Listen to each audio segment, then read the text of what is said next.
Hello everyone, welcome back to the Divine Angelic Chosen One channel. This is Gracie and Spiritual Earth Angel 623. So I'm coming to you is I'm looking at this movie, and it's like I'm watching like different binge movie, like sometimes Lifetime movies and different things like that. BET have some good movies on there too. So the movie that I'm watching is called Temptation Confession of a Marriage Counselor. And so what it started off, it's about a billionaire and millionaires, matchmaker company. So this billionaire is looking for, come to this company, I guess, to meet his wife or future wife, or just have somebody that they can spend money on or whatever. Okay. And so as I was watching, I was getting like downloads on it. And I wasn't going to come on and talk about it, but then God was urging me to speak about it because maybe somebody need to hear this, what the scenario is. Maybe somebody's going through something like this and don't know how to get out, or don't know how to respond to it, or don't have the help. So the man that is supposed to be a billionaire that went to this woman to be a matchmaker company, he has a wife that he was beating up on. So Brandy is in this movie.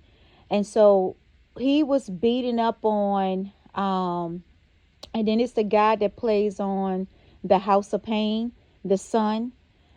He's playing in this movie too. I forgot what his name was, but he plays in this movie too. And he's like a pharmacist, at a pharmacy, and he was, so this woman was running away from her ex-husband that was being abusive to her, stalking her, wanted to kill her, and different things like that. So she was running away from him, and hiding out, and was scared, and that he could hurt her and stuff like that. So the husband ended up going to this matchmaking company. He got billions of money, gift company and everything, private jet, everything. So he was going there. He ended up, meeting this preacher's daughter, which is, she was she was married to the guy that plays, the son that plays on House of Pain. I forgot what his name is, but she was married to him. And so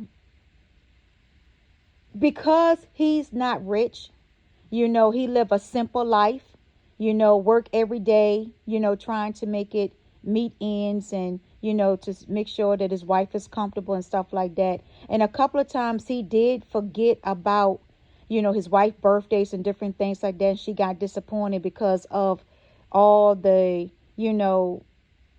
with him working hard. So he kind of neglected his wife, and neglected his duty of being a husband. So she saw that. So she took it as much as she could, until this man starts. So this man ended up seeing exactly, reading her. He's reading her like a book, and that's what some men would do too. Some women and men will read you like a book. They will read you like a book to the point where they know exactly what you feel, how you think, and how they can persuade you, to have an affair or to leave the person that you with and be with them. So just because her husband don't have everything, the fancy cars, the money, the business, but at least he was trying to work every day. He goes out and work every day to try to please his wife. But she wanted more because she wanted to look like, or have like a status and be important. And I think it stems from her childhood traumas, that when she didn't have a daddy in her life, because the way that I see this is that her mom was a preacher. So maybe the dad died during, when she was a child or whatever, young. So her mom is like a evangelist. And, when you dealing with evangelists and different things, and preachers and pastors and stuff, and you like the preacher's kid, you have to have like standards that they want to abide by, and they strictly go by the book and by the Bible and different things like that to keep up the image, because if they have bigger churches and different things like that, or small churches, they always got to keep up the image, so you can't do anything wrong. So they always throwing the Bible at you, at constantly the scriptures and everything at you. So, and this is for somebody, or a group of people that might be going through something like this, that God was just like giving me downloads of the revelation of this movie. And so she was being resistant. Now, the man came out and told her, that how he want to be with her and all the stuff, intimacy and different things like that. And he think that she deserved better, and that, he was using his looks, his money, and what he can do in the bed to entice this woman. He was the devil in sheep's clothing. So when he finally, she finally gave in, she finally gave in to him, and now he know that she was hooked. So now, since he knows that she is hooked, and that could be vice versa, a female can also draw a man in too. And once that man is hooked on that female and fiending for that female, and blow their mind, or that female blow that man's mind, and where they're constantly thinking about them and blowing up their phones and all this stuff, that's what she was doing. And instead of her sitting there working it out with her husband, talking to her husband how she feel about their intimacy, or about their marriage or their relationship or whatever, she didn't. So she ended up, finally she ended up leaving him and going to be with this man. So she don't left her husband, a good man, she don't left, that did nothing but work all the time. And and it could be, like I said, it could be vice versa. In this movie, it's it's about the wife leaving, doing things, cheating stuff on the husband. But it could be vice versa. It could be where the husband decided to go out and cheat on the wife, because if they thinking that something is better out there. So look at it how it fits your life. It could be vice versa. So when that happened, so the billionaire's wife, she recognized him, that he followed her to another city. And she recognized him on the news and stuff, and she got even more scared. So she started telling the people about, she was telling the girl's husband, which is a pharmacist, she was telling him about how, her husband used to beat up on her and cheat on her and treat her like trash or whatever. So she had a strength enough to get away from him. And so now the husband done found this one. So now this girl don't quit her job. She act like she don't got some boldness now. The wife don't got boldness. She's dressing, she wasn't dressing homely or just ordinary type of person. Now she's dressing like a billionaire wife or girlfriend or whatever, or significant other or partner. It's what she's dressing. He don't introduce her to drugs and alcohol. When she wasn't introduced to alcohol or drugs, she was introduced to drugs and alcohol. The mom could see that what this man, which is sinful and devil, knows that what the man is trying to come between, a third party trying to come between a marriage. And she should have said, and the girl that was married should have saw the red signs and the red flags of this man when they was out jogging together, and all of a sudden a biker ran into her, and the man just went ballistic crazy. I mean, like he wanted to kill this man for just bumping into her and knocking her down, or bruise her ankle or whatever. And that was a red flag that she should have saw. So the mother's trying to warn her daughter about snakes. Trying to warn her daughter about snakes. About a man. She can see that the man is very abusive.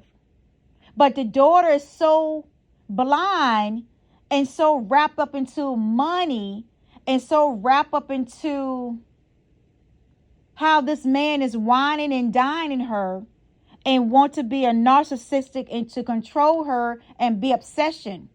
I mean, she even watched this man end up hurting her mother. And she's trying to console her mother. And all of a sudden, he's pulling her away and told her that she needs to leave and come with him. So then they begin to, in paradise, it's not all rich and famous and glory and shiny. Money, like I said, money, you can have all the money you were in the world, you still can be unhappy. And see, now she realized it, what type of man that she's dealing with. Now she done got stuck in it. She done got so stuck. And now she's trapped into situation. And that's how it be. When your temptation, the 7 deadly sins and temptation, money, fame, glory, importance, attention, clout. When all of that stuff right there begin to see, he began to beat up on this woman. Now, mind you, she hasn't divorced her husband yet. They might be separated, but she hasn't divorced her husband. She had moved her clothes out and everything. She don't quit her job at the matchmaking system and everything company. And her boss warned her. She warned her about the clients. She said, don't get caught up and keep yourself safe. It's a game out there to these people, these billionaires and people that is rich in different things. Not everybody's like that, but you got some men that is and women that is narcissistic. And she didn't believe it. She didn't take heed to what she's saying. And so, next thing you know, he done cheated on her until now the wife is saying that her husband gave her HIV because he's out there cheating. So guess what? Now, she's saying now that she can never have a life with another man because of her ex-husband. Sleeping around and stuff, and then brought home an HIV or AIDS or something that she can't get rid of, that she got to live with the rest of her life with. And now, his wife, the pharmacist's wife, the pharmacist's wife don't slept with this man. The man never told the wife that he is, he got HIV. He got AIDS. He's out there having sex with all these different women and different things like that, just spreading the disease. Just spreading disease. And she thinking that because he looks good, he talks good, he's saying all the right things to her, he got money, he got this, he got that. And don't know that he's a male whore or she's a slut. See, that's what I'm saying. It can be vice versa. It could be the man or it could be the female. Take it how it resonates. You know what I'm saying? So now, and the ex-wife said that's why she was running away, because he gave her AIDS. So now, his wife, the pharmacist's wife now, she got AIDS now and don't even know it. He never told her. She looking at the money. She looking at the wine and dine. She looking at all that stuff. He don't beat her up to the point that she's black and blue. The same thing that he did to his wife also. Beat her up like black and blue. Introducing her to drugs. Introducing her to a lifestyle that she was not even used to, and that her mom as a pastor sheltered her from. And told her to live a respectable life. And be careful of the snakes and the devils and the wolves out there in sheep clothing that try to lure you in into a sinful life, into third-party situations. And this is for somebody. You know, God gave me this message download. Don't kill the messenger. I'm just talking about it because I was just watching this movie, binge watching a movie, and all of a sudden, this is what I seen. You know, even the husband, you know, during the process kept on begging her. He kept on begging his wife to come back to her, to say he's sorry. You know, he's working on it. Give him another chance. And even the wife kept saying the same thing. Give her another chance. You know, it could be, like I said, it could be vice versa. What's going on here? But I'm just using this movie as an example because it's the wife that is the one that is, you know, stepped out on her husband because she wants fame and fortune and riches. But in real lifetime, it could be somebody going through this situation. A couple of people, male or female, could be going through the situation at this time, in this present moment, and at this present time. Or went through it in their past or whatever. And so as soon as the ex-wife, you know, was talking about her marriage to a man that she was running away from, to the, you know, to the wife husband, which is a pharmacist. So once she told him what his name was, then that's when he started going after to try to find his wife, you know, and they fighting and all the stuff like that, you know. And long story short, you know, now that all of this has came out in open, everything has been exposed, you know, about the billionaire and his ex-wife giving her AIDS and different things like that. And now he don't spread it to another person.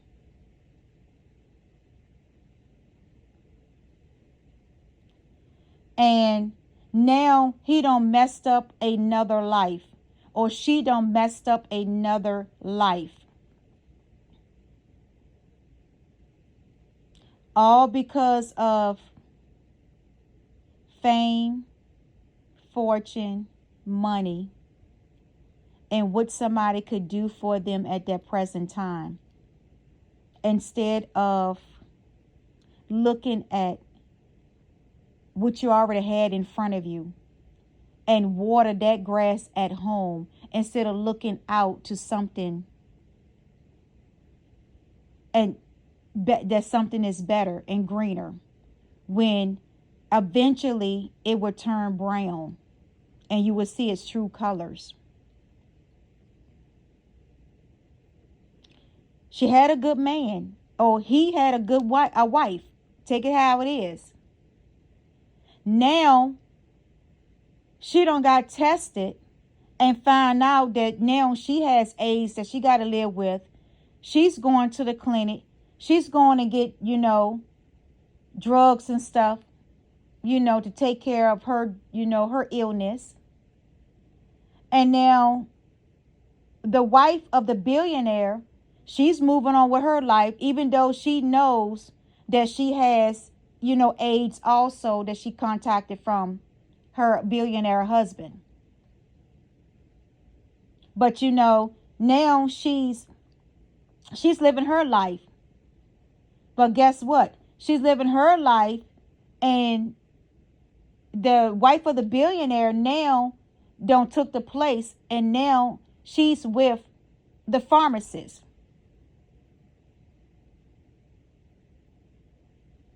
Now, they're seeing each other now.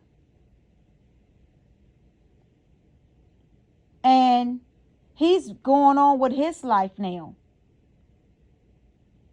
Or she's going on with her life.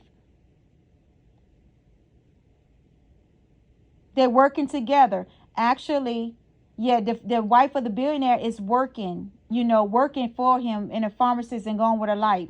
But guess what? The husband, the pharmacist, now has moved on with his life, divorced her, and found him another woman and had a child.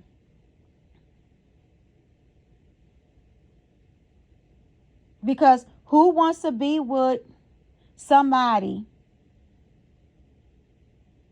that has a deadly disease? And when you plead and you told them not to go out and do stuff. So that's what the husband, and I'm just saying, I'm just being the messenger because I'm just telling you how the story, how the movie goes. Because that's what the husband was telling her. Now she's sad and lonely, dealing with a terminal illness because of her greed, her pride, her envy. She want to be somebody.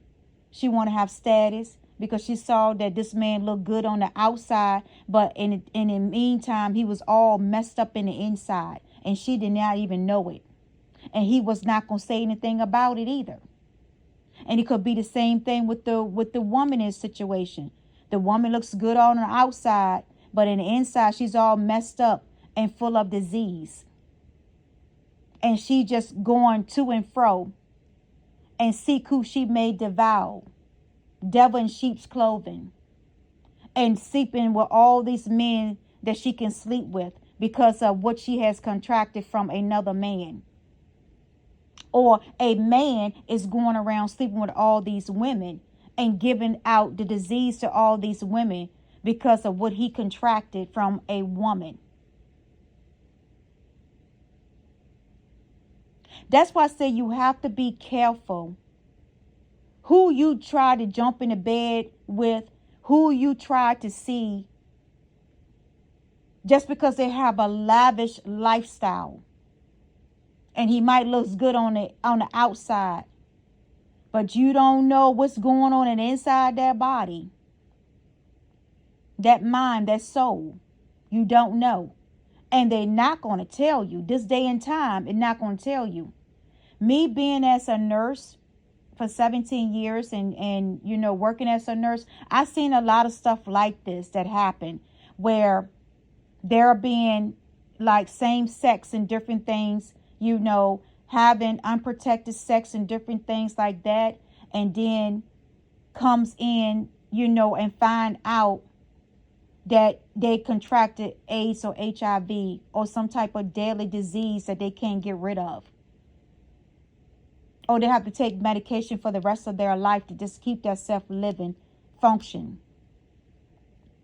And it also could be, and it's a lot of married people too, as well as single people, but a lot of married men and women that stepped out on their significant other and spouse and contracted something, the first time of sleeping with somebody and contracts something, and then next thing you know, they're having symptoms and they come to the doctor's office or come to the hospital or whatever and do blood tests and find out that they have contracted a deadly disease. And then they're trying to figure out where they got it from, or they already know where they got it from. So now they try to keep it a secret and try to spread it to many people as they can. Because they know they don't have long to live, so they're going to spread as much as they can to people. And that could be men or women. I have seen it. And this day and time now, you got to tell the person that you have something and give them the option to be with you or not. Because if the person finds out, that's a law out there that you just commit murder to that person when you have a deadly terminal illness disease. And you can go to jail for that. For not disclosure. You have a terminal illness disease like HIV and AIDS and herpes and different things like that.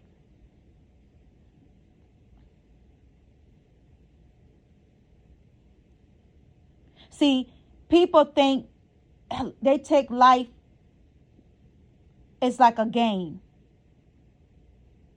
They don't think about the consequences until after everything has happened. They don't have their fun. Now they want to think about it. And you got to understand, if you got pregnant by somebody that you contact a deadly disease, don't you know that's two people? The wife, or it could be a wife. The wife and the baby. The pregnant woman, the wife and the baby both has that disease. So the husband don't kill two people. The wife and his unborn child with the deadly disease. And it could be vice versa. The wife don't spread it to the husband. Now she don't kill her husband with a deadly disease. Most of the time it's not a win-win situation like that.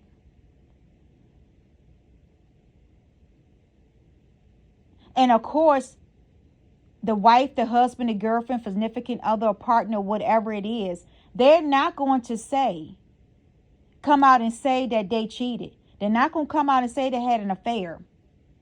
Because then that opened up a whole nother can of worms. It opened up chaos and confusion that could lead to divorce and separation and different things like that. That's why people need to be careful.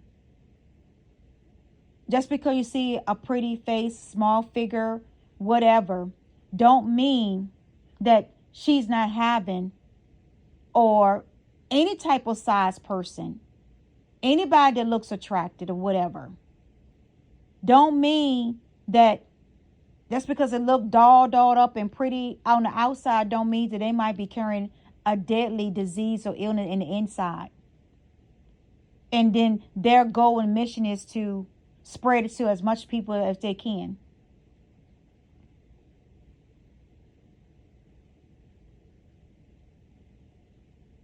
That's why you have to be careful.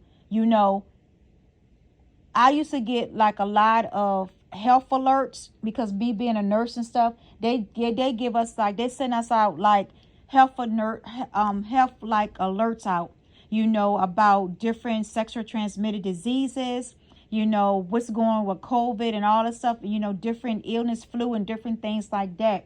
And it tells you about where the population, the region, where it's at and where it's located, what's the most cases of that they seen. I get stuff like that download because I'm still connected to the medical field also, even though I have my own business. And so when that happened, it tells you in different states and different things like that. And I remember one time they were saying that I saw on the news about like Georgia and Texas, and the more like a high populated type states had the most case of STDs going around and HIV. It's all on the signs and stuff too when you travel through it. It's on the signs and different things like that about you getting tested for different things. See, people needs to cherish and respect their self and the temple of their body that God has given them, and wait for God to send them the person they need to send. Because sometimes God will shield you from the very thing that you want to be with the most and try to do all this crazy stuff to get this person. And God might shielding you and saying, I'm shielding you for a reason. Even though God is saying I'm not exposing this person what they're doing, because they got free will. They have to expose their own self. They have to tell the truth about what's going on with them in their livelihood. But if the person does not, then yes, it's going to be blood on that person's hand too. but it also going to be blood on your hands too, because you stepped out of the will of God and you didn't wait for God to send you your divine counterpart. You stepped out of the will because of your ego and your pride and your greed.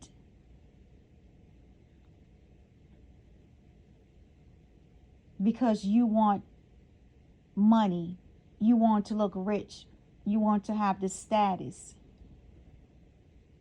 of being somebody in your community, in your society. You want to be looked up at, and don't know that this person is carrying a deadly disease, or this person is a wife beater or a husband beater, or this husband or wife is a cheater, or this boyfriend or this girlfriend is a cheater, or your significant other or partner is a cheater.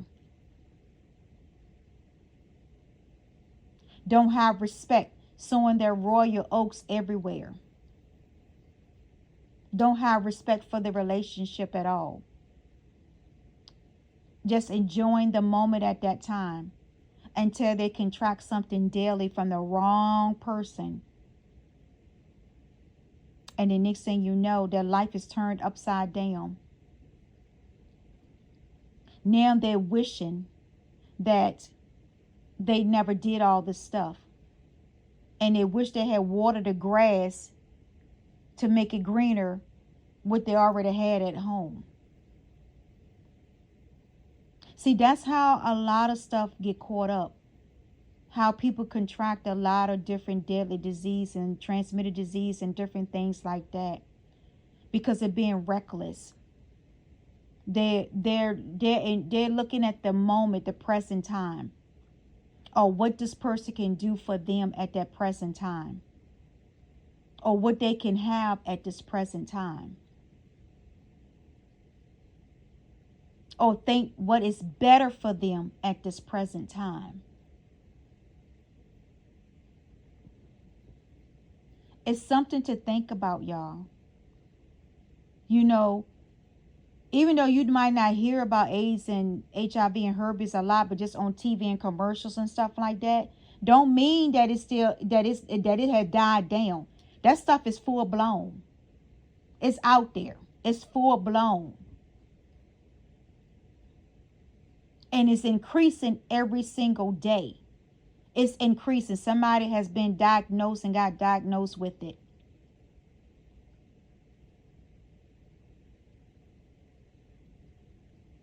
And now somebody's life has been turned upside down. The family life has been turned upside down. Sometimes you have to be thankful that you are single, or that you're not in a relationship, that you keeping yourself holy and with respect until God sends you somebody, or tell you know deep down inside that this person is for you. You could go out and meet somebody, and next thing you know, you click and you get to know each other.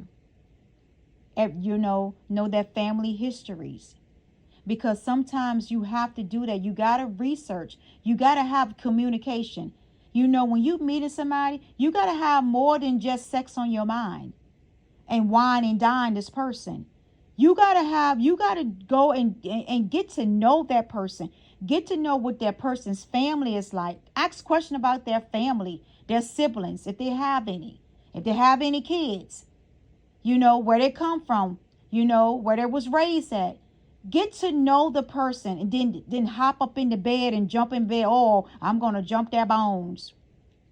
Oh, I'm going to hop in the bed. I'm going to drive him wild and crazy. Or I'm going to drive her wild and mind blowing that she's chasing after me, running after me. Get to know the person. It's not all about sex. You know, that is part of affection between humans. Yes. But that can be later on. You can be celibate. You know, When you have men or women coming at you and that's all they talk about is sex and getting you in the bed and all this stuff and what they're going to do to you and talk to you on the phone and different things, then that's all they want from you. See, that's when you got to read between the line. That's where the 50 red flags start coming in at. And some of you might need to go back and listen to it on the Spiritual Earth Angel channel, 623, about the 50 red flags that you are not meant to be together. Read some of that stuff because it's true. It goes for men and women. And if you see this person got some of those 50 red flags or some of those qualities, right there, you need to be cautious. And you need to weigh your options out. Because if you turn him down for one night in the bed, and then he don't call you back, or she don't call you back, then you already know what that was. That was just a sexual relationship thing.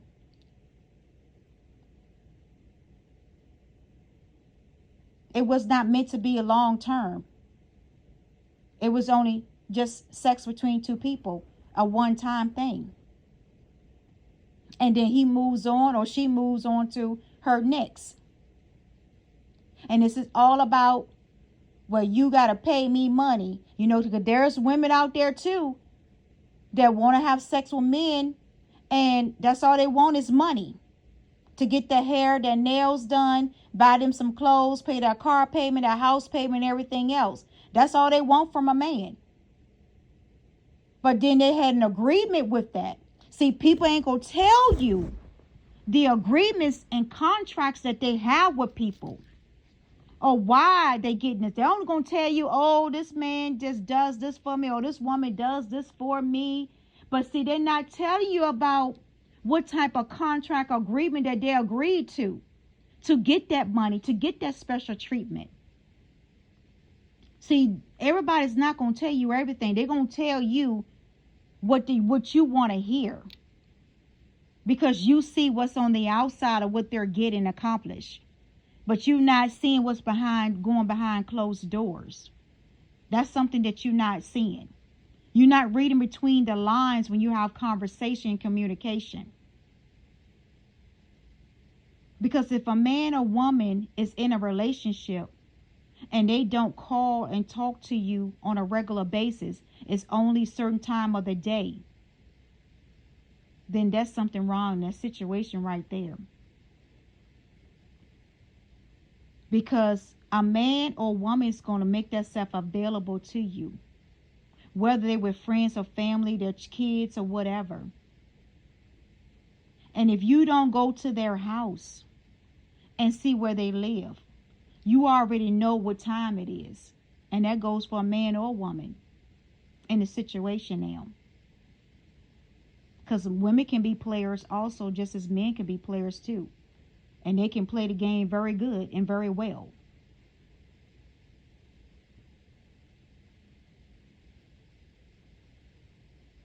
If he doesn't commit to you or she doesn't commit to you, you already know what time it is. If they keep on making excuses up why not meeting you, or making excuses up why they can't do such and such for you, you already know what time it is. So why are you still trying to pursue something if you already seen the red flags? You already seen their true character.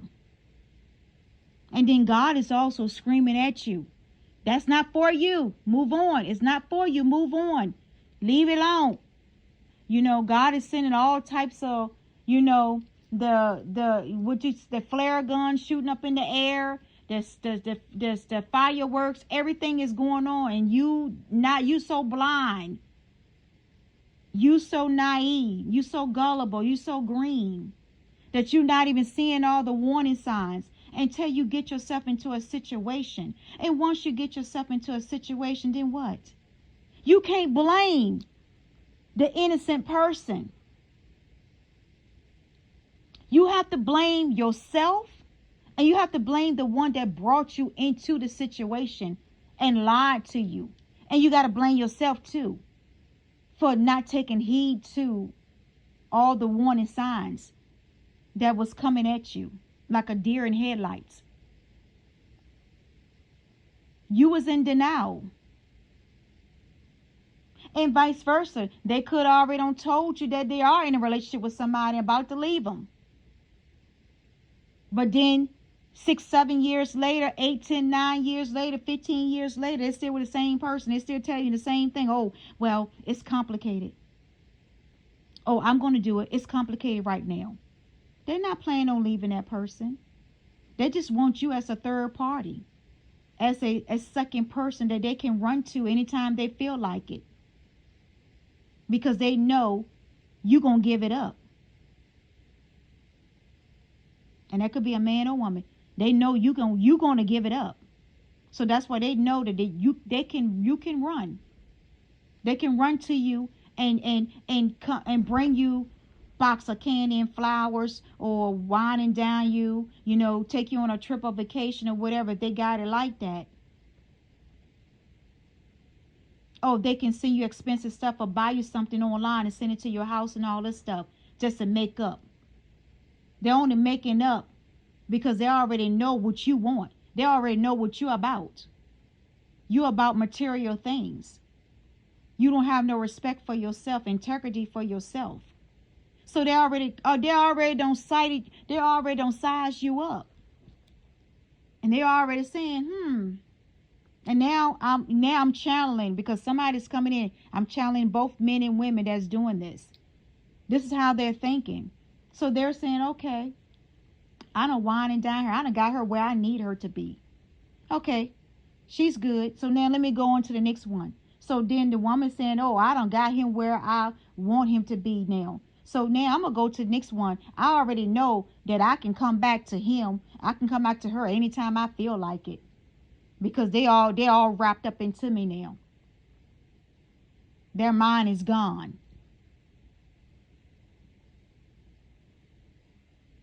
And all along, your life is withering away. You don't left a good thing to go to something that is sour, on shaky grounds, wishy-washy, mood swings, depression, mental illness. Don't have no respect for their self at all. No character. No responsibility for their action. Living day by day. Present moment. In the present time. In the present moment. You don't know all this is going on when they're not talking to you. So then now you want their attention. So now they're going to give you attention. But it's not going to be in the way that you want it. Because they already don't got what they wanted from you from the beginning, the first time. To bait you into their web. And once you don't got stuck up into their web, so now they're going to treat you how they want to treat you now. And now you getting all upset. Because it's not the same treatment anymore. They're not showing you that attention, texting you good morning, sweetheart, or darling, or dear, or whatever. Or baby, or whatever they might call you now. Or some little puppy little name, or whatever, cute little puppy names that y'all would do. You see what I'm saying? So you're not getting all that wake up call with the text messages now. With the wake up call. When you wake up in the morning, you got a text message from that person. Because they just showing their affection and love for you. That was only just for a season. To get you caught up. Get your mind all caught up. And now look at it. You don't know what to do with yourself. You're not eating. You're not sleeping. You constantly think about this man. Now you following this man all over the world. To see who he's with. You following this woman all over the world to see who she with. Just stalking and following. Losing your mind. Just out of control. Doing things that you never done before. See, that's how the devil gets you in. He entices you with temptation of different things that he knows what you like. And once he weans you into what you like, now it's too late. You don't sold your soul.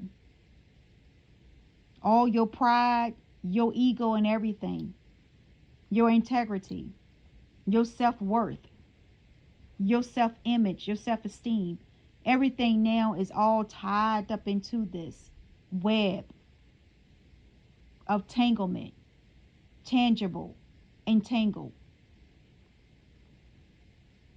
what they call love or life, relationship, unions, one night stands. Now he knows that, or she knows that. Now it's like, now they start ghosting you, what they call, or not calling you.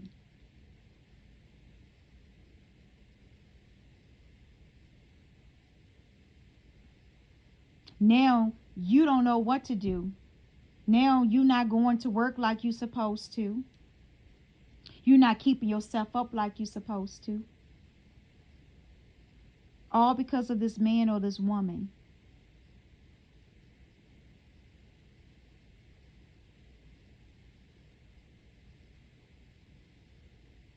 You going and stalking their pages to see who they dating, who they talking to, if they with somebody else. When God was telling you all along, that's not for you. I got something better for you. Just hold on. Wait, it's coming.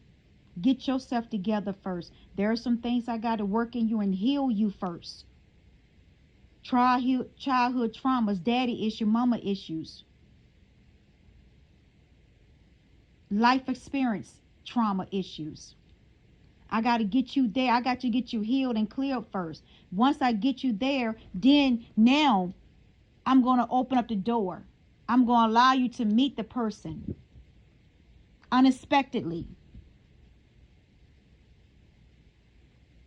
But you couldn't wait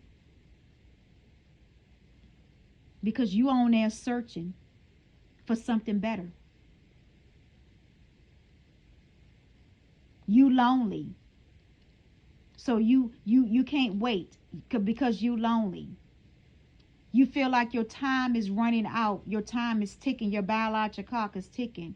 So you go out and get the first thing that smile at you, or say the words that you want to hear. The love language is what they call it. You wanted to hear that, and now that you don't heard it, it's don't hypnotize you. So now you feeling that you can't get enough of it. But that person already know what their intentions was. See, you're not a chase no more. See, you was once a chase. You was once resistance. But once you let go and let them in, now the chase is over. The resistance is over. They done broke through the barriers. Now you gullible. Now you weak. You don't know what to do now with yourself, with your life. Everything is about this person. Center around this person. That is forbidden for you to have. That God is saying. I'm just a messenger. I'm just channeling. This is what the downloads and messages are coming to me.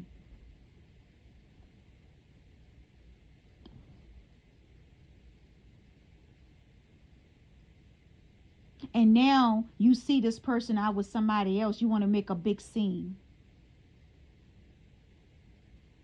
You want to try to embarrass that person. You want to try to warn that person. But guess what? Only thing you're doing is embarrassing yourself. Because you know why? That person have moved on to the next prey, to the next predator.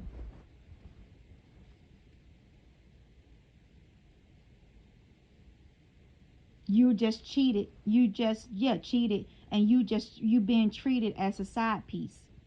What they say. Men can be side pieces too.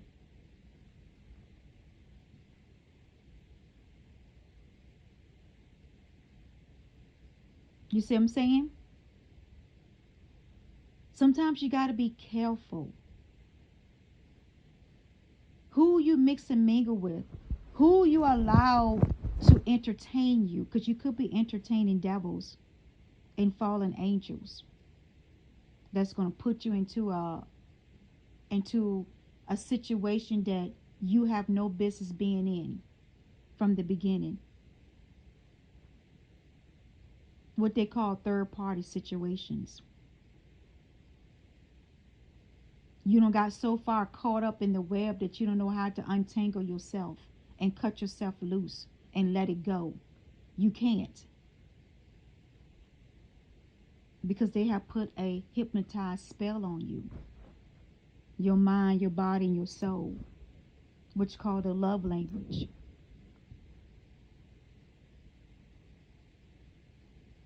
It's called the Jezebel spirit.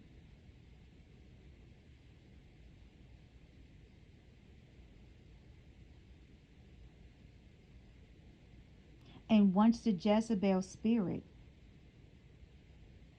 gets on a person, it's hard for them to let that spirit go. They will have to do some exorcism.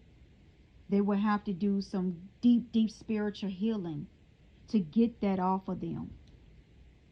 Because now Jezebel's spirit has now become one in their soul and entwined and one into their soul. I'm seeing a vision of it. It's been one entwined. They become as one now. Inseparable. She's roaming to and fro, seeking who she may devour.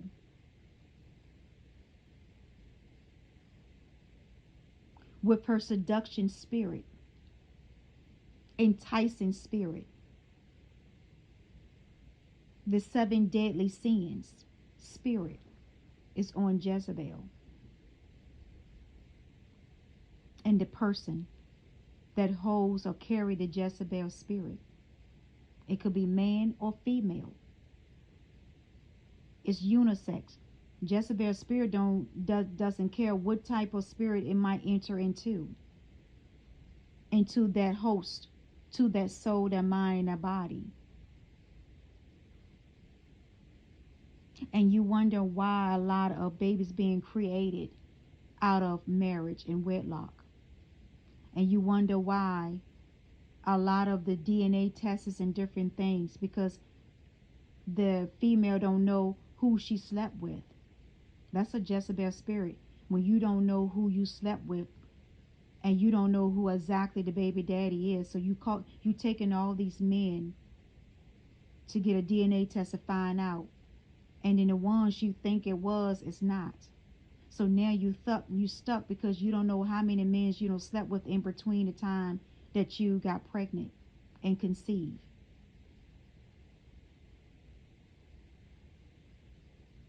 And the same deal goes with the men.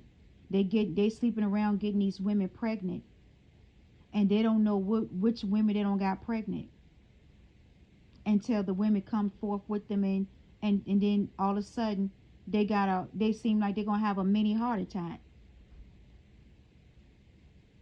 especially when they're married. They're gonna have a mini heart attack because now their cheating, their lies is being caught up. Their adultery has been caught up now. It's catching up with them. So they have a family at home, and then also got a family outside of home that they got to support.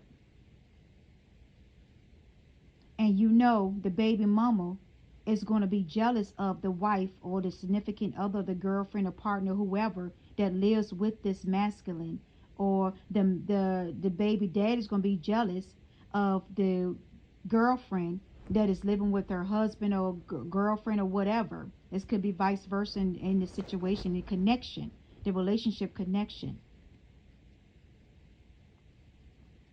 So now you brought in chaos again. Look at all the things, all the deadly sins that you bringing in. First, you brought in seduction, enticing, envy, greed, jealousy,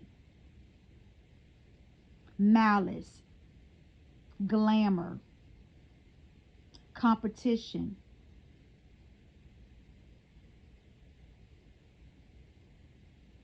chaos and drama, confusion.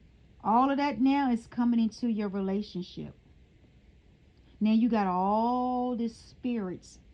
All of these spirits is just roaming around, wreaking havoc. Instead of you had 3, now you got 7 or more spirits is roaming around in your energy, in your life, in your home, because of all a one night stand that you couldn't refuse, or you thought the grass was greener on the other side. So now you want to talk about your baby mama, that, oh, she set me up. Or you want to talk about this man, oh, he set me up.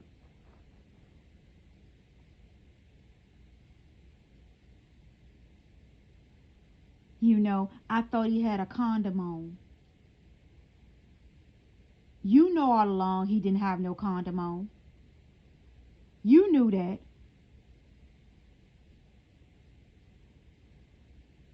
You didn't want to. Now you find out that this man also, now let's add on top of it that he also has an illness disease, a terminal illness disease. Now you see this wife has a terminal illness disease that she never told you about. So now there's babies involved. There's 2 sets of family involved.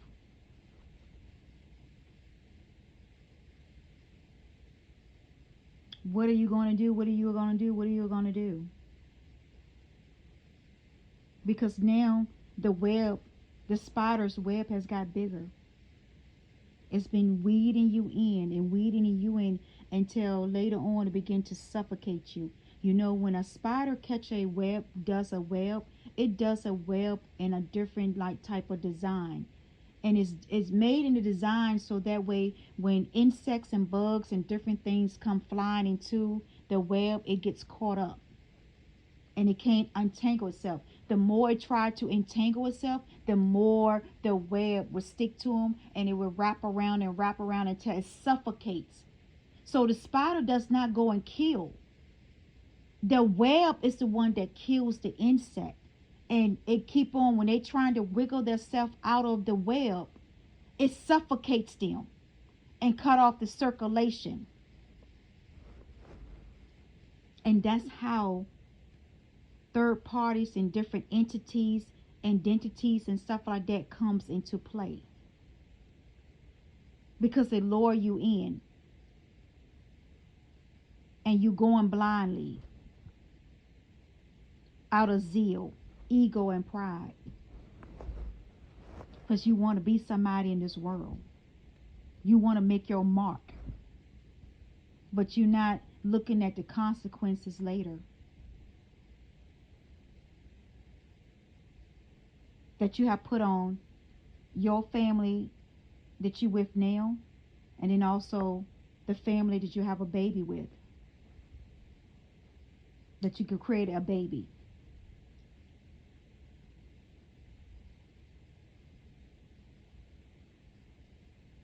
Now you want to what? Now you can't blend the family. You can only blend the child, but you can't blend the baby mama and your wife or girlfriend. You can't blend them because it's not going to work. It's like oil and water. It's always going to be argument and bickering and everything else going on. Because first, the baby mama is not going to want the child around your wife or your girlfriend. And then the girlfriend's not going to want the child around her kids if they have any kids with you. And vice versa with the man or with the woman. The man is not going to want his child around another man. Instilling and raising. Sometimes that does happen. You know, sometimes you can get lucky where the wife if especially if the man already have kids. Let's put it this way. If the man already have kids from a previous relationship, marriage, or whatever, or connection, and then he meets this woman that she already have kids too, or she don't have kids and didn't have kids with this man or whatever, vice versa, or the woman vice versa. Okay, yes, it's okay to, it's going to be a different situation, because you're going to connect and blend the family together because it was before your time. But when it's not before your time, is what I'm talking about. It's not going to work. It's going to be oil and water. It's always going to be drama constantly, because that man is not going to want another man to raise his child and tell that child what to do. And another woman is not going to allow another woman to raise her child and tell her child what to do. You see what I'm saying? So it's always going to be a problem. But people can always avoid the situation if only they listen to what God is saying to them. Listen to other people's experiences. Don't let your pride and ego, your greed of fame and fortune and money get in the way of your common sense. God gave us free will, yes, but he gave us common sense also to think for ourselves and not get caught up in this web, the spider web, to the point that it suffocates you. And then all of a sudden, different things been cut off in your life, and you wonder why your life is up in a turmoil and it's upside down. Because you step out on a marriage, or you stepped out on a relationship because you thought the grass was greener on the other side. Now you can't blame your wife or your girlfriend that want to leave you. You can't blame your wife if she want to divorce you. You can't blame it, because you caused the problem. You created the problem. Instead of working it out at home and reconcile or whatever and work it out, now you want to place all of your wrongdoings on somebody that is innocent, and decided to choose a better life, a better path. This is what I'm telling you. This is what God is showing me in a vision. I'm looking at a vision too. He's showing it to me. I'm getting, I'm channeling downloads and stuff like that too, because he's showing it to me. So don't kill the messenger. I'm just a messenger relaying this message, because some people need to hear this. They need to wake up. Warning comes before destruction. So now you heartbroken, you upset, because now this man or woman is not going to leave their connection, the relationship that they're in, to be with you and your child. So they're feeding you a bunch of BS just to keep you from taking legal action against them, like child support. And it could be vice versa. Well, they're staying in a marriage because they don't want the wife to take them for alimony and take them for everything that they have or they work for, accomplish. See, you got to look at the whole picture, the scenario, to fit the pieces in the puzzle. You have to look at things when you put yourself and insert yourself into different situations. No black magic or spells or hexes or curses, anything, is going to make a person leave. Yes, it might cause problems, but it's not going to make that person leave, because that person is thinking logic and reasoning. If I leave, then I got to give half of everything. And two, they already know that I cheated and committed adultery. You see what I'm saying? That's what I'm talking about. And this is not pertaining to me, so don't get it twisted. This is a message that I'm giving out. So don't get it twisted on what I'm saying. and take it from me, and then you just run with it because it's not true. It's not happening to me. This is something that is a message that I am giving out, that is going on, that God is showing me a vision of. See, that's what's wrong with people. They take things and they twist it and they run with it and try to form their own narrative of something instead of listen to the concept, listen to the more of the story, listen to the meat of it, and then you can spit out the bones that doesn't pertain to you.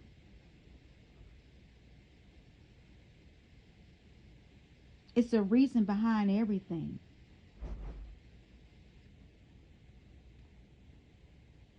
Sometimes God do send people to you to warn you, to get your life together, get your life right. Because you don't want to be in a situation that your life is turned upside down. You don't want to be in a situation that you don't put yourself into a third party situation or a connection that's not good for you in the long run. And now you piecing together your life after you done destroyed your life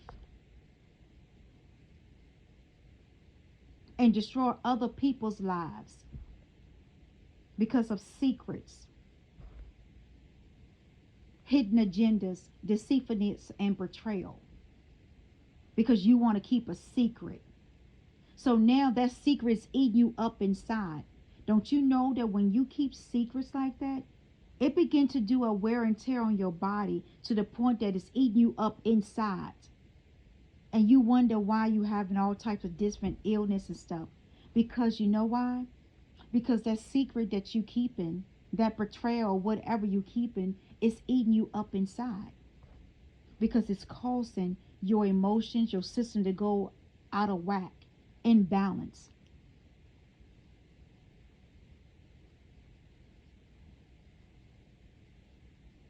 And you need the healing. And you need to start getting healing or go talk to someone or therapist or whatever. Pastor, preacher, whatever, spiritual leader, whatever that you trust.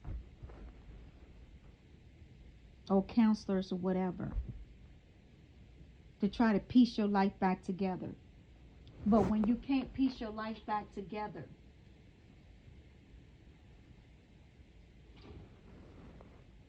then the only thing you can do is turn to God to try to fix the matter, but it's too late. Because warnings was sent to you. And you didn't take heed to the red flags, the fireworks, the flashlight going off in your head, all around you. The voice is telling you, no, no, no, don't do it. Wait, be patient. Only thing you can do is blame yourself and take accountability of yourself for your actions and make it right. Tell the truth. Make things right. Make things peaceful in your life. Because the truth will set you free.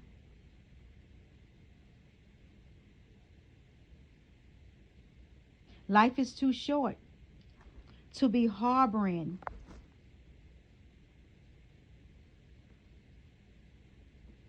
secrets and different things that you might encounter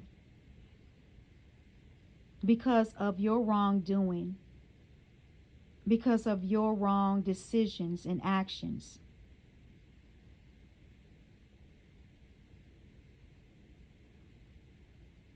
Now you having a lot of people suffering around you. And now you want to go within and not deal with nobody because of the life traumas and life experience that you've been through. And that could be a terminal illness, or it could be creating a baby, or cheating, whatever, or commit murder, or stalking, or following somebody, or or causing body harm to somebody. And then now you end up in jail because you don't got caught in the action. You don't, the evidence has proved to you that you're guilty. Now you sitting there thinking that you would wish you had did your life totally different, that you should never went down that wrong path or took that wrong turn.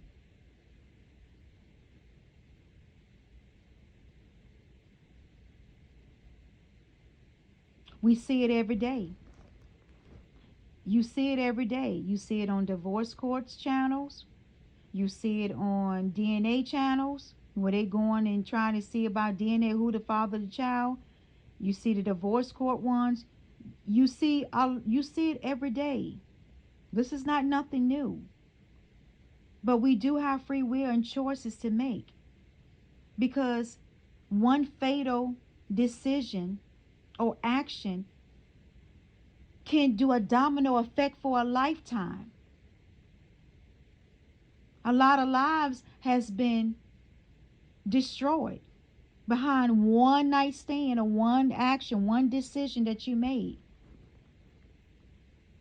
that you didn't have clarity and understanding on. You was just going by the scales that has covered your eyes and made you blind. That Jezebel spirit has come in, that you are allowed to come in and entice you to do reckless things in your life, to disrespect yourself as a human being. 11:11.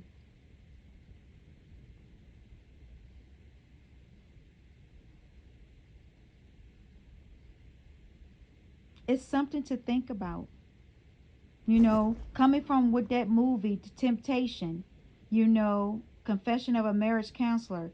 You see what I'm saying? And then coming in. And at the end, she was taking her medication, but she didn't have the life that she wanted. Because like I said, her husband as a pharmacist, he divorced her.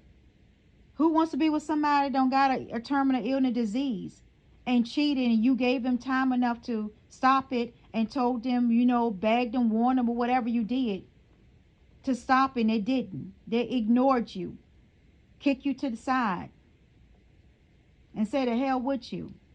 They're going to do what they want to do. Now they want to come back after they found out the grass is not greener on the other side. It was brown. It was that fake grass that they had up on there, making it look all pretty and green, but it was fake underneath, inside, rotten,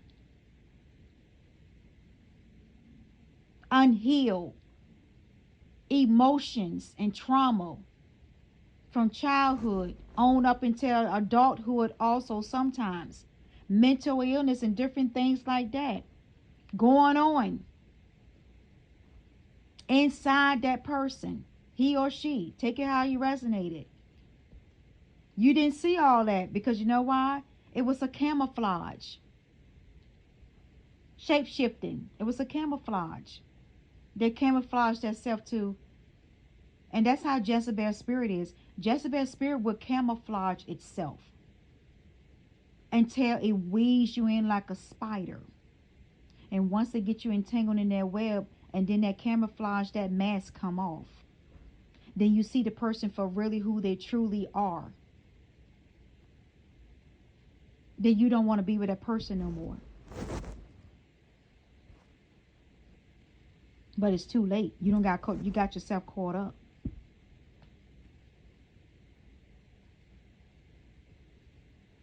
You laugh and joke while it was fun.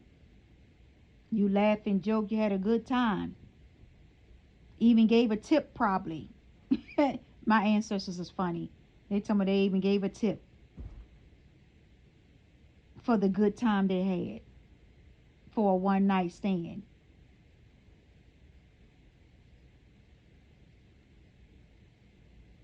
And like I said, you can't get mad with the innocent, because they wasn't even no clue that this is all was going on behind their closed doors until the truth began to come out and surface. until they're suffocating and almost cutting off circulations to different parts of the body and breathing. Now the person wants to confess. Now the person wants to come back and do right, but it's too late. The damage has been done. Everything has been upside down, has been destroyed. It's too late to come back from what you have done. The ultimate betrayal. And it's too late. Now you're doing your best, your hardest to work on something that's been dying for years and dying for years. And you're trying to use a resuscitation to resuscitate it back to life. Get that heart back pumping again, back to life, which is the heart of a relationship. You getting it back, you're trying to pump it back to life. And every time you shock it, you hear the pulse and the waves going up, but then it die back down again. Then you got to shock it again.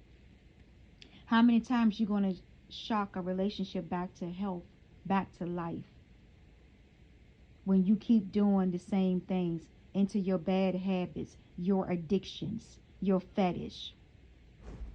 How can you revive something like that when you have not recognized your sins, your bad habits, your addictions, that you haven't controlled? You haven't set any boundaries. You don't have no respect for yourself. You don't love yourself. You out to have a good time. That's all you want is a good time. Seeking for something better. All at the same time that the heart of the relationship that you in is dying slowly, day by day, second by second. It's not getting the proper nourishment to keep it live, keep it growing, keep it pumping.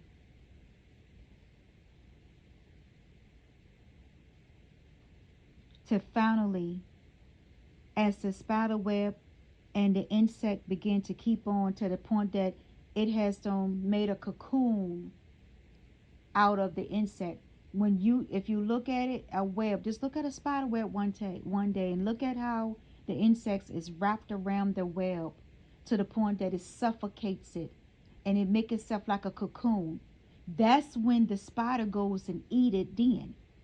After the spider web has already killed it and is dead, is wrapped up into a cocoon. That's when the spider goes and eat it. It eats it when it's dead. It doesn't eat anything when it's alive. It eats it when it's dead.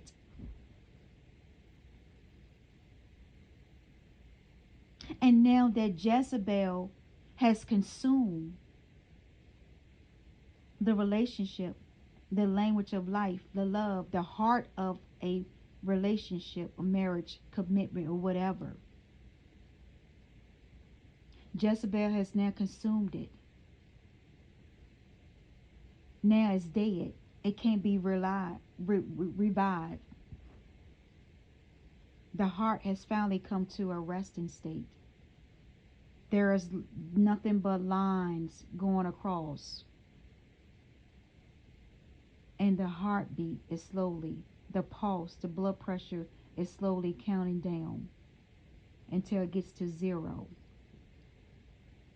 Jezebel has come in and consumed, has conquered again. Now, it's nothing to try to resuscitate again. It's gone. It's dead. It's forever gone. There's one victim, one soul, one relationship, one's life has been now taken. Now they're walking around like zombies. They're walking around on drugs, and alcohol is consuming them. They have no more soul because that soul has been sucked up into the Jezebel spirit or the entity or whatever you call it. It has now sucked up the soul. So the person is no longer that person that you once knew because the life has been sucked out of them.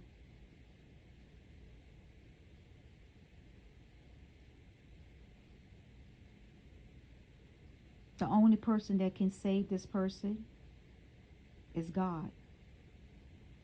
His undying love.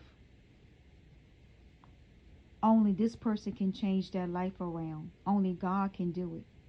Can bring back in that healing and revive their life and rewritten their life again. Give them a clean slate. Only God can do the healing.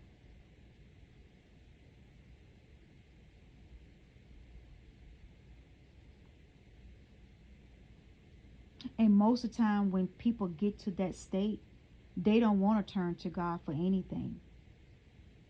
They just want to stay in that state and live their life until they're gone in the earth realm. So that's why you see a lot of people be wandering because of they allow the Jezebel spirit or entities to enter into their lives because of temptation. Because of they thought the grass was greener on the other side or on the other side of the fence. Now we got the fence up now. So you got the other side of the fence. You never know. Take it how it fits to your life. Wake up, people. Wake up. Don't fall victim to the Jezebel spirit, to the succubus spirit, to any entity or identities. Don't get caught up into all this temptation and fame and fortune and glamour on your looks and trying to feel and be important. Don't get caught up in that. Don't get caught up on the beautiful words and how their body and shape looks or how they walk, how they talk, or what they can do in bed. Don't get caught up in all that stuff. It's more to life than that. Your life is valuable and important to God than material things.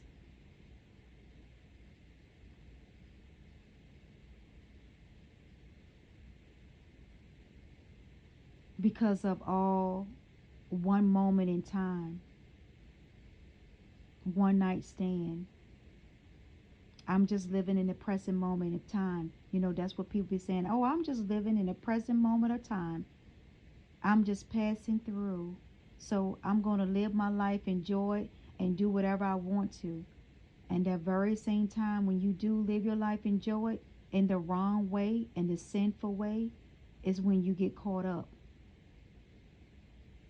And this is how the Jezebel spirit entities enter into your soul. And they come in 7 times 7. You know, it could have only been one. Now 7 more don't came into it. And got you all twisted and combined and confused. You walking this earth to and fro. Don't know what you're doing. Don't know what you're talking about. Don't know anything. Because you allow the temptation that took you over. You allow the greener things to entice you.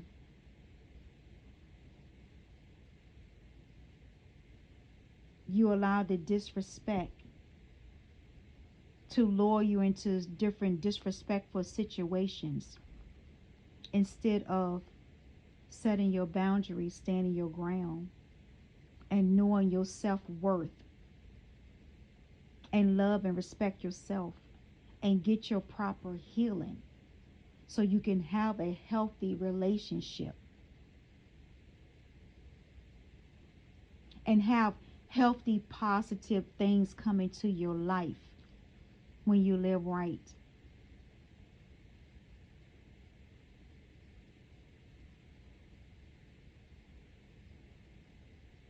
It's something to think about. It's really something to think about it on a deeper level of how you want to live your life and how you want to treat the people that is in your life and in your surroundings. How you want to be able to speak the truth and tell the truth to people. Be honest with people. Don't tell a lie, then you got to cover up another lie, then you got to run and hide from these people. You know, you running and you hiding. Because now the person have found out what you all about. Now you want to hide and you want to run away. You don't want to not speak to this person at all. At one time, this person was the center of your attention, the lover of your life. Maybe. I don't know how relationships are. You know how things be. You know now. How things are in the dating world, whatever, in the single world. And also, but I only know what's in the marriage world right now. But in the single world, when I was single, that's been years ago. So that's a little bit different from what it is now. But I do hear that in the dating single world is very tough out there. And that's why some people rather be single. Some women and men rather be single than to go through all the headaches and the heartaches and the pain and the suffering and the struggles and getting that self entangled in a web that they can't get that self out of, that they have come to destroy their life because you want somebody to take care of you. You want stability. You want support. You want to have somebody on your arm to make you feel like a status, that you want to have status to show and make your mark in this world. When God already have a plan for you, it's already mapped out for you. Only thing you got to do is tap into it. And then you got to follow the plan that God has for you. It will lead you into all your wish fulfillment, all your heart's desire. Anything that you ask for, God will give it to you. Only thing you got to do is follow the plan that He has already placed into your life the day that you were born, that you was formed in your mother's womb. Because He does save you from a lot of the heartaches and pains. He gives you the red flags. He gives you the warning. It's up to you to choose. He cannot force His will on you. You have free will. He can't force it on you. You have to willing to come to accept and then walk it. Walk in your purpose. You have to accept it. Invite Him into your life. That's what you have to do. And then ask Him for guidance and wisdom and understanding and clarity. When you have your undecisions and you undecided and you have your doubts, that's when you go and ask for the clarity and the understanding. He'll show you. He will show you everything that you ask for. And in type of questions that you have, He will give you the answer. But are you willing to accept the answer that He gives you? Or are you going to continue to be in denial and act like that and turn the blind eye to it like you didn't see it or you didn't hear about it? Because sometimes He will send people to your life too. And just because that person don't look a certain way or act a certain way or talk a certain way or don't have the type of status that you looking for, then you think that person is not of God. That God is not sending messages and downloads to that person to speak to you and to speak into your life. You male chauvinists and women chauvinists too. You narcissistic ego with your pride.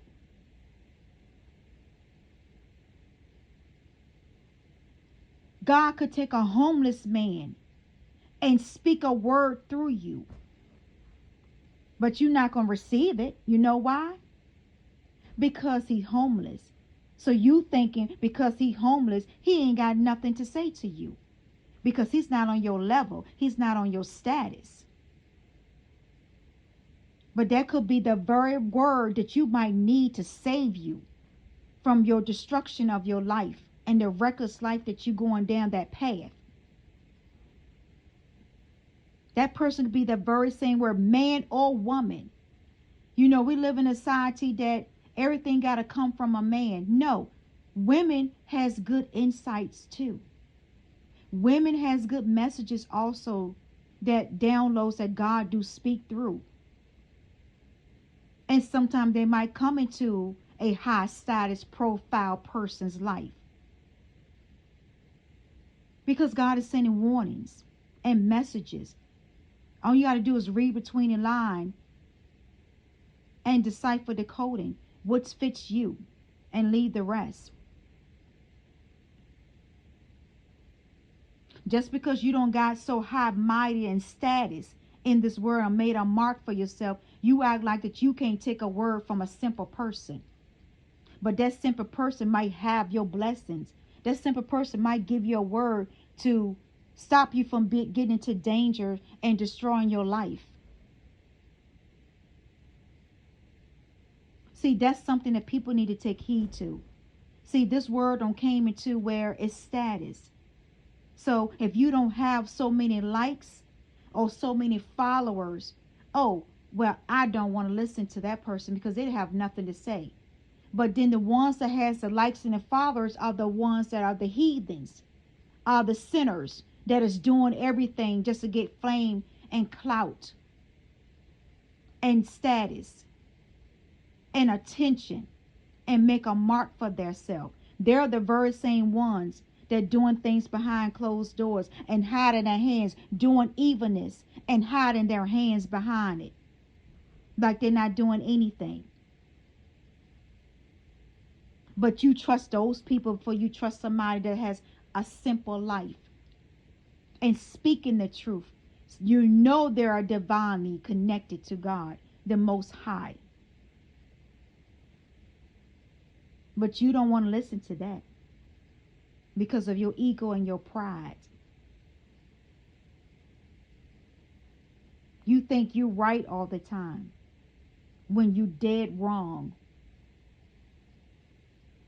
And you think that you walking with God, and God said, I have separated from you a long time ago. I pulled my spirit back from you when you could not take correction. You could not take wisdom. You could not take the message that I sent to a simple person that was not on your level, was not on your status, confirmation, that was not on your status. So now God said, you don't got so big of yourself, you don't need me. So God is saying to people, you don't need me now because you don't got up into this status now. You don't made a name for yourself. So now you don't need me. So now what he does, he takes back his spirit, all his gift from you. He strip you down, bring you down to your knees. And you wonder why things are falling apart. So now you think that somebody's doing something to you. You think your enemies are doing something to you, and all along it's God that is doing it. Because he's teaching you a lesson. He's bringing you to repentance for your sins that you do behind closed doors and you hide your hand. What you worship behind closed doors Monday through Friday, and then on Sunday, you so holy than thou. Like you never did nothing before. That you live a holy life all week when you were sinning all week. Now you want to pretend like now that God is with you. when you know that God has already pulled his spirit away from you because he warned you many times to stop what you're doing. And you continue on because of zeal, pride, and ego and temptation. The 7 deadly sins.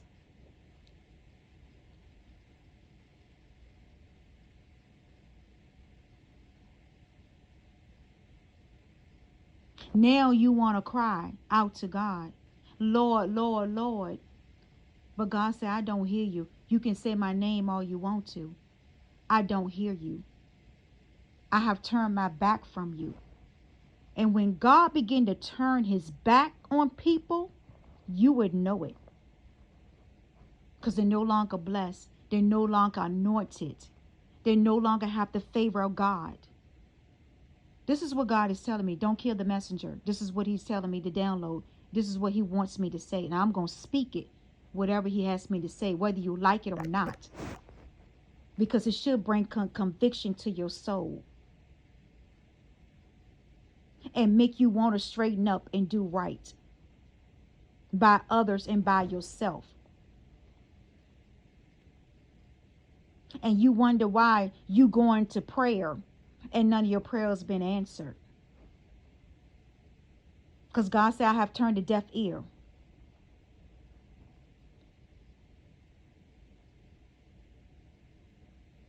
And you wonder why your life is withering away.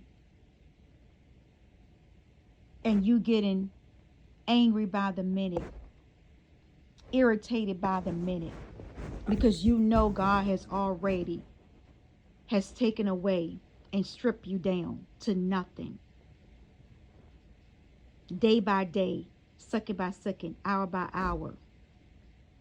You know it. You know your time is near. So now you want to repent. You want to turn from your wicked ways, and then you want to turn back to God. But God said it was too late. I gave you warning. You turned away the very person that he said that I put my spirit in. I put my anointed in to speak a word to you. And you laugh and you joke about it. And you did sinful, evil things towards the messenger of God.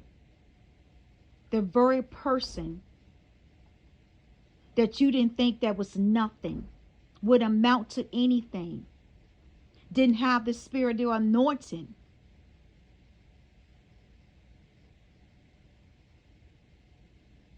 When God said, I can put my spirit in anybody. I can use anybody. God said he can use a cat or dog to speak a word just for that one moment. God can do anything. He can use all walks of life. He can go get a drug addict and clean them up in a day and then begin to use them to speak his word. But are you going to listen? Because you already know about that person's past. You already know that that person a drug dealer or was a drug addict or alcohol addict or a sex addiction. So you already know that there was a cheater. There was a liar. You already know that person's past. So you figure like, oh, God is not talking through that person. I know he didn't clean that person up. I know he didn't do this for that person. Oh, I'm not listening to that person because I already know their past. But you don't know while that person was in the drug rehab, getting that stuff together, you don't know that that person was praying and repenting for their sins.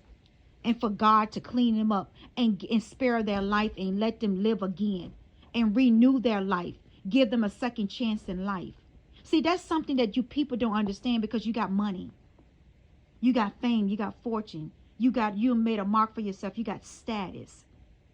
So you forget about the lower class people or the middle class people as far as that too. Because if they don't have the same thing that you have or better, or match it, then you look at them as nothing. You look at them that they're not on the same level as you spiritually. And just because God used them and used their gifts and their talent in a different way, that's untraditional and not the traditional way. So you think that that person is crazy off their rockers. You think that, oh, that God is not using that person, but God is actually using them. Because like I said, God can use anybody's gifts in any way, in form, and shape, or form that he wants to use them at to get his word through. See, you're not God. You cannot estimate what God's thinking. You are not God. You cannot give a life and you cannot take a life away. Only God can give and only God can take a life away. Only God can judge. Only God can come in here and clean up. We as messengers, we only messengers. We're delivering words. So once we deliver the chosen one spiritual being, once we deliver that word, it's up to you whether you're going to eat it. Eat the meat of it and spit the bones out. And some people eat the bones too. They eat the whole thing. So that's up to you. We're going to go on about our business. We're going to deliver and then we're going to move on to our next assignment. We're not going to stay wallowing in that same old situation, that same old energy. We done passed on through. I know for me, for my fact, for myself, once I give out a message, I move on from that energy. I'm going on to my next assignment, what God has me to say. The next. I'm tuned in and listening for him to speak through me. I'm not going to waddle in stagnated energy when I know that it's I already don't say what I had to say and what God has given me to say, and now I'm moving on. Because that's what God does. God does not stay in stagnant energy. He constantly moving. He's constantly. And like I said, you will know a person by their spirit, that when God is using that person to speak, you will know. Because the deep calls the deep.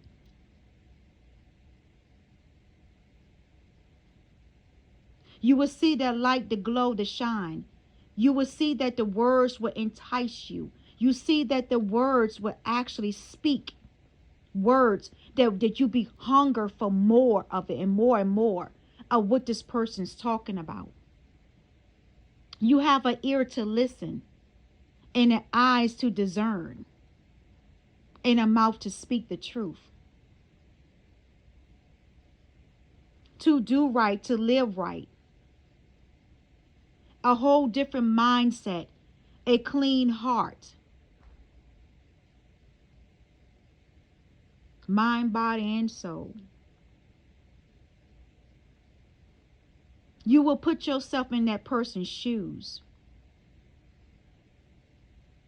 and say, not to take over that person's life. Don't get it twisted. When I say put in the person's shoes, that means you would step out and look and see from the lenses, the vision of that person, and say, wow, this person been through a lot. I see why God is using this person. Not to step into this person's shoe and take over their life and their life purpose and path. No, that's a different thing. That's not what I'm talking about. Don't get it twisted.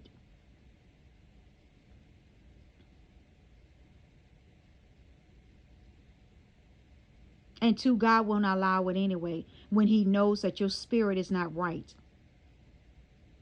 He's not going to allow you to step into someone else's shoes anyway, to even look through the lenses of that person's eyes, to see what that person been through, where they come from and where they at now. He's not going to do that because he knows that certain people's spirits are not in line with his purpose. So he's not going to allow you to enter into a sacred vessel, energy, or dream state or anything to see what he's talking to them about. The messengers, the spiritual messengers.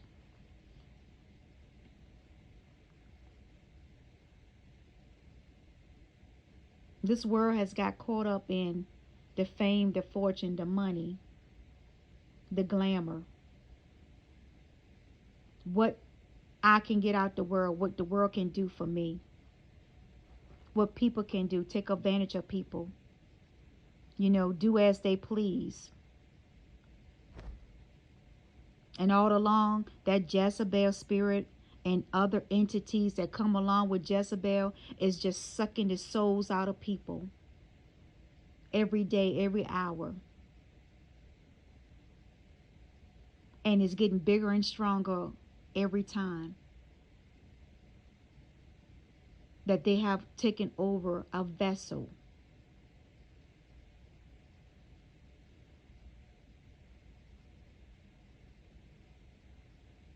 Because people has turned away from God and turned to their pleasures and material things.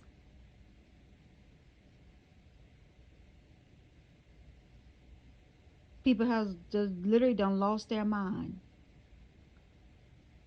walking around like zombies that has no soul, soulless, no mind to think, no reason, no logic, no consciousness,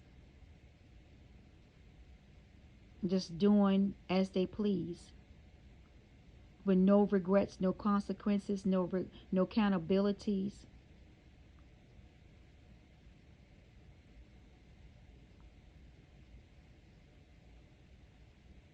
No responsibilities anymore.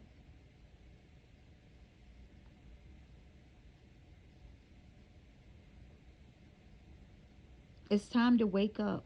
Seriously, life is getting too short. Don't get caught up.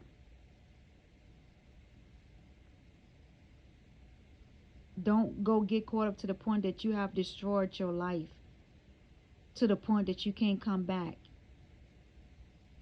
And then God has taken his spirit away from you and no longer use you as a vessel, as a messenger, a spiritual messenger for him. Because I have seen a lot of spiritual leaders where God has also already been taking their gifts and spiritual gifts a long time ago. They're just operating off of flesh, operating off of what other people is talking about and getting their messages from there and go from there and like they have heard from God. Don't kill me. I'm just talking. This is God talking about it. This is what he's saying. I'm just a messenger, a spiritual messenger from God, anointed one, highly intuitive,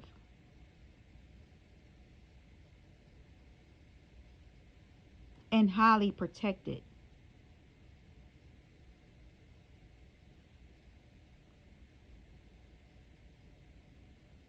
You know, there's a lot of spiritual leaders. God was showing it to me that they don't lost their gifts, their spiritual gifts. They're operating off of flesh and zeal. They're going and praying, but God is not answering. God is not listening. And you wonder why their life is falling apart. They're getting exposed.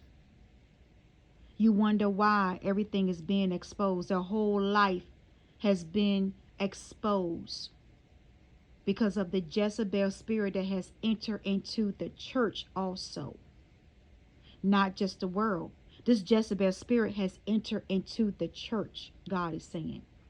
She don't open up the doors and she walking through and she is just devouring the souls and even the head of the house, because that's where she come to. She come to the most powerful one, the head of the house, of the spiritual church house. And I'm getting goosebumps.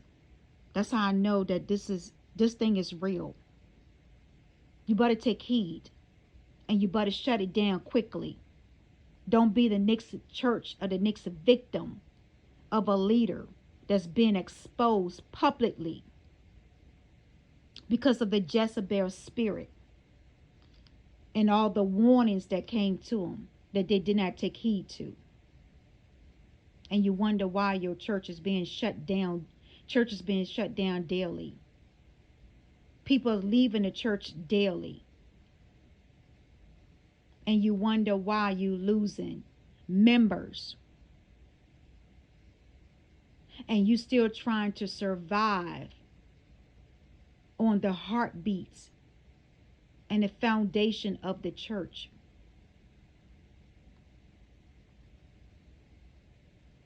And the heartbeat of that church is slowly dying.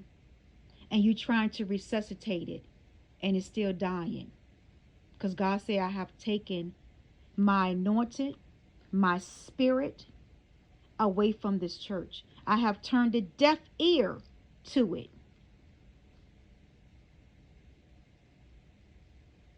And he said, now he has placed his judgment and his wrath on it, on different churches and different leaders. You will hear about it, and ain't nothing they can do. And God said, touch not my anointing, and do my prophet and prophetess and messengers and spiritual being no harm, he's saying. Because once you come up against somebody don't spoke a word that God has gave them a message to send out for warning signs and let people take heed to, the very day that you come up against that person, that messenger, the very day that God will take you out this earth. And that's what he's saying. Don't kill the messenger. This is what he's saying. That very day that you come up against the anointed one and spiritual being that he has sent out, that's truly is connected to the high. Because there are some false ones out there, but you will know about the fruit of the Spirit. God said you would know about the fruit of the Spirit that he sent this person.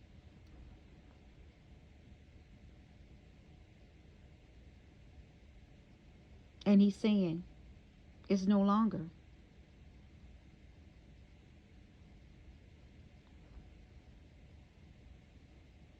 And I can hear people saying, Lord, Lord, Lord. You know, like it when they be at the Wailing Wall of Jerusalem. You know, sometimes when the Muslims have their Ramadan and stuff like that, they will go to Jerusalem as Israel and stuff like that. And they will go to the Wailing Wall and they will begin to cry and cry to God and praying. Where I'm seeing this image. And I'm seeing that a lot of people is like Jeremiah, where they don't turn their face to the wall. Jesus, God. They turned their face to the wall. And when they turned their face to the wall, this is what God is crying. They turned their face and they're crying out to God. God, please save me. Please forgive me. Because God has already done gave them a sentence. Already done passed judgment on them. And I'm looking at leaders, very, very powerful leaders of this world, government and in the churches, even celebrities and different things. I see it. Even people normal like me and different things, I see it all over the world. I see it in different countries, different things. You're going to start seeing people, the power being taken down from these people, from these leaders. And God is going to start ruling this world. He's going to put people in that is going to rule for him and not for the devil. And want to be controlled by power, ego, pride, and greed. You're going to see a different era, a different changes in this world. All over in different countries, different continents. The true divines going to step up and they're going to rule this world.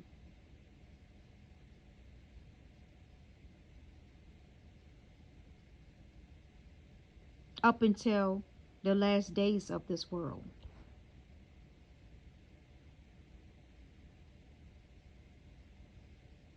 There's people don't turn their face to the wall because the prophets and the prophetess, the true ones, and the true spiritual being and messengers has already don't put the word out there. What God has given them. And has moved on from the word. After they gave it, they moved on. And now people is turning behind closed doors, behind their jobs, behind their businesses, and they're turning their face to the wall, and they're crying out like Jeremiah, because they already don't got their judgment of what's going to become of them.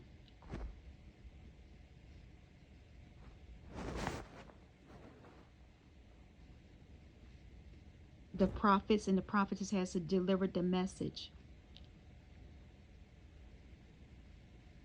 It's up to you to take heed to it. It's up to you to take what's resonate with your spirit and leave the rest, or eat the whole thing. Whatever's up to you. It's up to you to get your life right, get your life together. Stop all this sinful acts and conniving and scheming and being deceitful and betrayals and different things like that. And then you say that you believe in God and you go and pray to God, and he's not even hearing your prayers, because every time you go down and kneel down to prayer, he's warning you, telling you, okay, what about what I told you, that you need to repent for your sins? What I told you, that you need to make things right in your current life, in your current situation, and you haven't.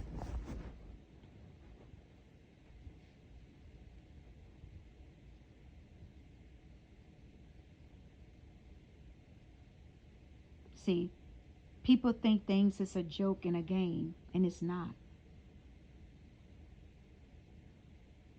Just as well get life that God gave us his life freely, he can also take it also. This is where blew breath into our body, like he do it when he did it with Adam and Eve. When he gave us life in our mother's womb, that was his breath blowing into our mother's womb to give us life, to function, to survive, and to grow until it was time for labor. And all at the same time, that baby was getting downloads, spiritual downloads about their cosmic records, about what they're going to be in life, what their life purpose is going to be. The angels been whispering to this baby inside this mother womb of what this baby is going to be like in this world when they come out. And when they come out the mother's womb, the angels come and whisper and take away, so that way they have the free will, so they can walk and learn their destiny, learn their life purpose. That's how things go. That's how a spiritual download. That's how when babies are formed, they already get that spiritual download, then their life purpose and everything. They already done seen their whole life from beginning to the end. God has already planned the DNA and lined it out. And now, once they're born, the angels come back in. God will send the angels back in and whisper and wipe their mind out and say, okay, now you have free will. So now I'm going to allow you to have your free will, learn your life lessons, and get on your spiritual path and journey that was given to you during birth. You see how it's a 360, how it goes. It's up to you to develop your gifts and to learn your gifts, your spiritual gifts. And it doesn't matter how you learn it. It's up to you to get on your spiritual path, your journey. It's up to you to do the healing. Everything is free will. God give us free will. It's up to you to accept and invite him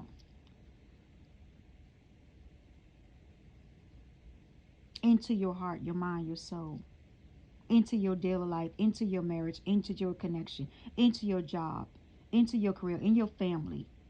It's up to you.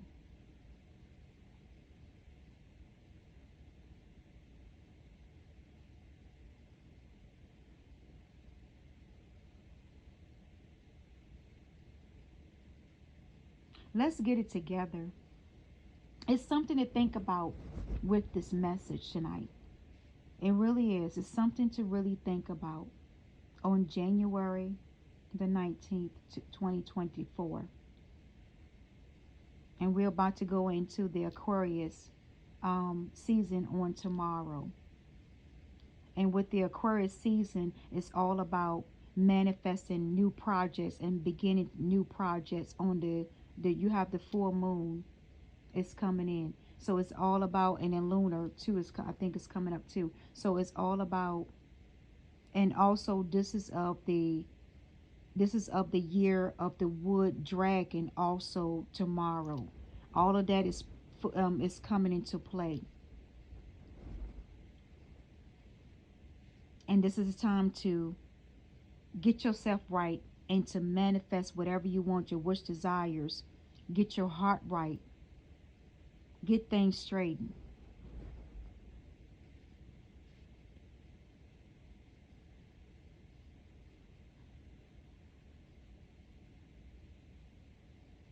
Make peace when you have to make peace.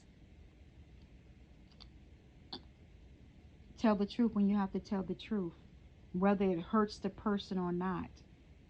As long as you got it off your conscience. Be honest with people that you meet in your daily walks of life, in all areas of your life. Be honest with people. People deserve the honesty, the truth, not a bunch of lies and deceit and betrayal.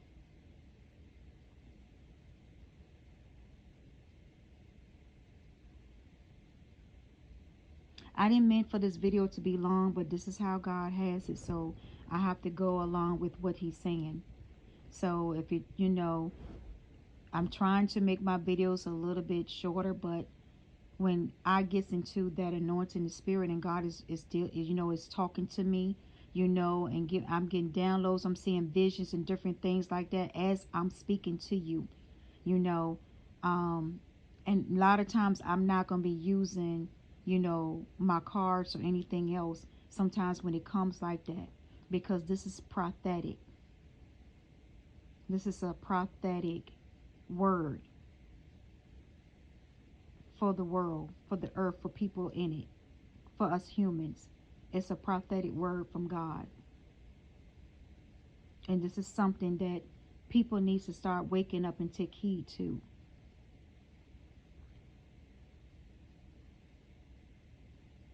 And start getting serious with their life and the lives of others that is surrounding them. Life is not all about fun and game. Sometimes you have to take life seriously also. And take your life and value your life seriously. And also value the other person's life too seriously. As if it was your own. Or your family members or whoever. Until next time, peace, love, joy, and happiness. Much blessings to you.